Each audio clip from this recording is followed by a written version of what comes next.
뭐 요즘에 막 저한테 뭐 이렇게 문자, 메일 이런 것도 많이 오고 유튜브에 제가 뭐 유보통합 이런 거 올려놨더니 거기 댓글도 쫙 달리고 막 관심이 엄청 많은데 당분간은 변동 없어요. 그러니까 그대로 하시면 되고요. 자꾸 뭐가 당장 엄청 바뀌는 줄 알고 뭐 유아교육법이 폐지된다는 등 말이 많은데 오래전부터 나왔던 논의들이고요. 그게 이제 유아교육법을 폐지하고 막 이제 유아교육을 완전히 구렁텅이로 쳐박아 넣겠다 막 그런 의도가 아니고요. 유아교육법하고 복지법하고 아동복지법하고 같이 통합해서 하나의 새로운 법을 만들겠다는 논의는 계속 많이 되어 왔어요. 그래서 유아교육법을 폐지해갖고 이제 유아학교를 완전히 막 너무 홀대하겠다 이런 의미가 아니고 유보통합을 위해서는 이제 법을 좀 이렇게 같이 하나로 만들어야 될 그런 필요성은 있었던 거죠. 근데 그것도 그냥 하나의 슬로건이에요. 지금 못해요. 유아교육법을 교육부 장관이 나와서 내가 폐지하겠습니다. 지금부터 폐지 이렇게 할 수 있는 성질을 못해요. 제가 늘 얘기하지만 국회 동의를 받아야 되거든요. 근데 지금 뭐 저는 정치적인 그런 성향은 없고 지금 전 관심도 없고 정치에 지금 정치가 돌아가는 것만 말씀을 드릴게요. 드라이하게 내가 이렇게 얘기하면 또 뭐 민주당이에요 아니면 뭐 국민의힘이에요 막 얘기하는데 그게 아니고 지금 돌아가는 상황을 말씀을 드리면 지금요 윤석열 정부 출범한 이래로 법안이 한 건도 처리가 안 됐어요. 지금 어떻게 하고 있냐면은 윤석열 정부에서 법안을 만들어 달라고 하는 거는 국회 다수석을 차지하는 그 민주당에서 안 해줘요. 그리고 민주당에서 이제 국회에 의석수가 많으니까 뭐 이제 뭔가 법안을 만들어 가지고 올리면 대통령이 사인을 안 해줘요. 그래가지고 그 법안에 관한 처리 건수가 0건이에요. 그래서 그리고 이제 뭐 교전원을 만들고 뭐 그 유보통합을 하고 유치원을 뭐 없애고 뭘 세우고 어쩌고 전부 다 말만 하는 거예요. 왜냐하면 제가 늘 얘기하지만 법하고 돈이 안 움직여지면 아무것도 못해요. 상식적으로 그렇잖아요. 법 없이 하면 불법인데 그걸 누가 하겠어요. 교육부에서 불법을 할 수는 없잖아요. 그리고 돈이 없이 무슨 일을 해요. 자, 돈도 전부 다 국회 동의 다 거쳐야 되는 건데 국회에서 만드는 거기 때문에 못해요.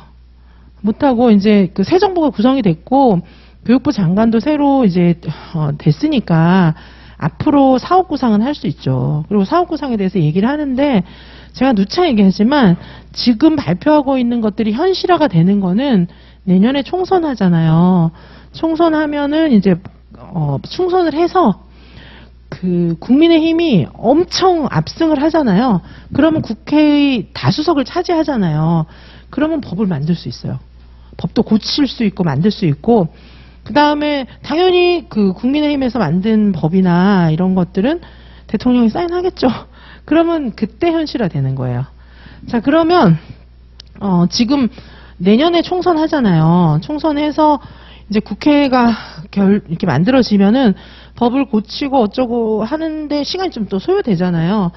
자, 그리고 교전원 만든다. 교전원 만든다는 것도 지금 어떻게 얘기를 하고 있냐면 교전원을 만들면 임용시험을 완전 없애겠다. 이렇게 얘기하는 게 아니고 교전원 제도하고 임용시험 이렇게 양립하겠다는 안인 것 같거든요. 그렇죠. 제가 다 찾아봤는데 이렇게 없애겠다는 얘기는 없어요. 양립을 하는데 그러면 이제 내년에 교전원 만든다 어쩐다 하는데 그것도 본격적으로는 못해요. 이제 그 시행령 수준에서 시행령은 그 행정 불용이잖아요. 국회 동의 안 거쳐도 되거든요. 선생님들 혹시 유아교육법 시행령, 시행규칙 이걸 모르시는 건 아니겠죠? 초수 선생님들 모르실 수 있어요. 모르실 수 있는데 유아교육법은 국회에서 고치는 거예요. 근데 시행령, 시행규칙은 행정부령이기 때문에 교육부 장관이 고칠 수 있어요. 그런 것들은. 그래서 시행령, 시행규칙 선에서 고쳐서 조금 할 수 있는 건 근데 범위가 많지 않죠. 왜냐하면은 유아교육법에서 큰 거를 규정을 해주고 그걸 어떻게 세부적으로 시행할 것인지를 규정하는 것이 시행령, 시행규칙이거든요. 그래서 그거를 손질해서 할 수 있는 정도는 뭐 선언적 의미로 좀 할 수가 있겠지만 본질적인 것들은 못 움직여요. 법에 다 있기 때문에. 그래서 교전원을 그러면 법이 바뀌어가지고 만들었어요. 예를 들면 만들었는데 그게 법이 바뀌어서 만들 수 있는 게 언제예요? 그러니까 확실하게 고칠 수 있는 거는 뭐 약간 교전원을 이제 만들었어요. 이런 얘기는 할 수 있죠. 근데 본격적으로 교사 배출해서 막 교사 임용시험 안 치고 막 임용하고 이런 것들은 쉽진 않아요. 그거는 교육법에 이렇게 규정이 다 있기 때문에. 그러면 유아교육법을 고치는 거는 제가 말씀드렸지만 내년에 2024 총선 이후에 가능하다고 했죠. 그럼 2025에 법을 고쳤어요. 법을 고쳐가지고 2025에 당장 교전을 만들었어요. 그래도 교사가 배출되는 건 3년 뒤거든요. 그러면 앞으로 한 5년, 적게 잡아도 한 5년 정도는 이 시스템이 갈 수밖에 없어요. 이제 그 중에 출제 방향이라든가 이런 것들은 조금씩 바뀌겠죠. 그리고 이제 점점 좀 윤곽이 나타나겠죠. 근데 그것도 지금 현 정치 상황이 그대로 간다면 이게 이제 안 돼요. 지금은 민주당이 다수석을 차지하고 있잖아요. 그러니까 뭐 민주당하고 국민의힘하고 정치적으로 막 어떻게 타협을 해가지고 막 손을 잡고 막 서로 도와주면 모르겠는데 지금은 전혀 안 그러고 있거든요.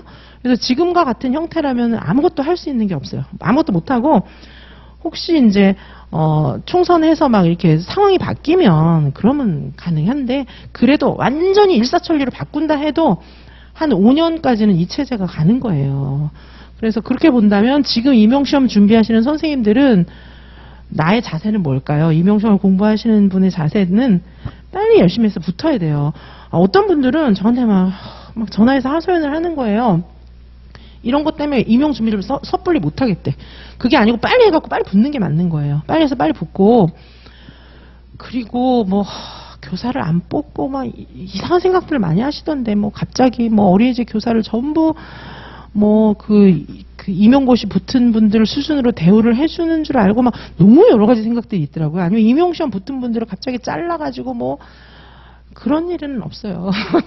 그런 일은 있을 수가 없기 때문에 그냥 지금 열심히 공부해서 붙는 게 맞고 어느 정도 안정성이 있어요 지금. 그래서 열심히 하시면 되고 바뀌어도 제도가 바뀌어도 이렇게 예고하고 준비하고 제도를 다듬고 이런 데는 시간이 필요해요. 근데 어쨌든 확실한 건 지금 정부에서 교육을 많이 고치려고 하는 건 맞죠.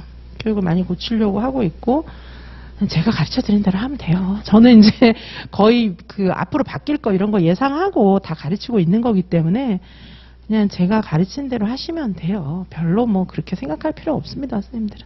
이제 선생님들보다 나중에 준비하시는 분들은 좀 이것저것 생각할 것들이 있을 수 있지만 그래도 제가 1, 2차 다 하고 있고요. 그 다음에 1차든 2차든 전부 이제 교수들의 생각을 제가 알잖아요. 이주호 장관 생각은 제가 잘 알아요. 제가 예전에 뭐 그냥 우리끼리니까 말씀드리지만 제가 유아 1인당 교육비 체제 이렇게 그러니까 유아 1인당 표준 교육비 그거 계산하고 할 때 이주호 장관 밑에서 했던 거거든요. 그래서 다 그분은 그리고 저랑 같이 함께 하셨던 그런 이제 지도 교수님이라든지 뭐 이런 분들이 그 당시에 막 이렇게 교육비서관 청와대 교육비서관도 하시고 이주호 장관일 때 실제로 얼굴도 보고 식사도 같이 하고 그랬어요. 연구팀으로 같이 하고 그다음에 제가 아까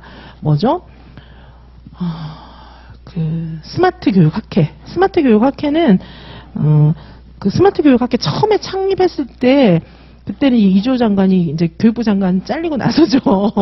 교육부 장관이 끝까지 못 갔어요. 그때 광우병 사태 뭐 이런 것 때문에 하다가 중간에 잘렸거든요. 굉장히 최연소까지는 아니지만 되게 어린 장관이었는데, 그리고 나서 그분이 잘리고 나서 그래도 교육에 뜻이 많이 있어가지고 스마트 교육 학회 자주 왔었어요. 처음에 그거 창립하고 얼마 안 돼서 저도 스마트 교육 학회 자주 왔었고, 예, 그래서 한국교육학술정보원 뭐 이런 것들도 잘 알아요, 제가. 그래서 지금 바꾼다고 하는 이런 정책들이 하루아침에 갑자기 생긴 게 아니고 되게 오래 논의가 됐어요.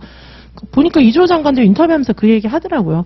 되게 이거 하루아침에 생긴 게 아니고 오래전부터 논의가 됐었고 뭐 방향은 다 있다 이렇게 얘기를 하는데 이게 막 갑작스러운 일이 아니거든요. 그래서 저는 그런 걸 다 대비하면서 제가 공부도 했고 예전에도 대학원생 시절에도 그다음에 교수일 때도 다 그렇게 했고 지금도 저는 이제 그런 거를 예측하면서 강의를 하고 있고 문제도 같이 만들고 이렇게 하니까 적중을 자꾸 하는 거죠. 우연히 막 갑자기 어쩌다 한 문제 딱 적중하는 거는 가능한데 우르르 몇 년째 계속 1, 2차 다 적중하는 거는 뭐 이렇게 보는 눈이 있고 이유가 있으니까 적중하는 거잖아요.